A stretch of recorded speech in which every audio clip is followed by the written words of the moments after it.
Watching out for your safety as this winter weather sets in, many of us are going to turn on the heater, often for hours at a time. But as one Canon City woman found out, that can have some deadly consequences. News 5's Colette Bordelon met with her today to learn more about the warning signs of a carbon monoxide leak. It's dubbed the silent killer. Carbon monoxide can have different warning signs for everybody. So the woman I spoke with says it's safest just to be prepared. The princess of the house. Shirley Johnson lives with her cats in Canon City.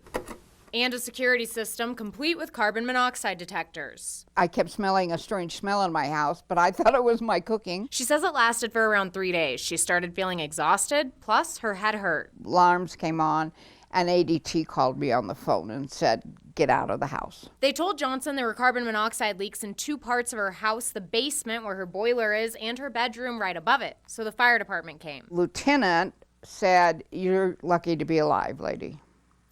He said, because, I told him how long it had been going on.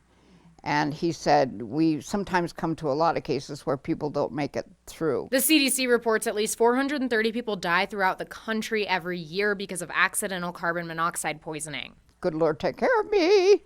And I'm still here doing this. Doing this to hopefully save others, with the CDC saying to change the batteries in a carbon monoxide detector twice a year and have your heating system, water heater, and any other gas, oil, or coal burning appliance checked by a technician once a year. ADT saved my life because otherwise I just thought it was my cooking. You don't have to have an alarm system to get a carbon monoxide detector. Many retailers sell battery-operated ones online and in stores. Always watching out for you, Southern Colorado. Colette Bordelon, News 5.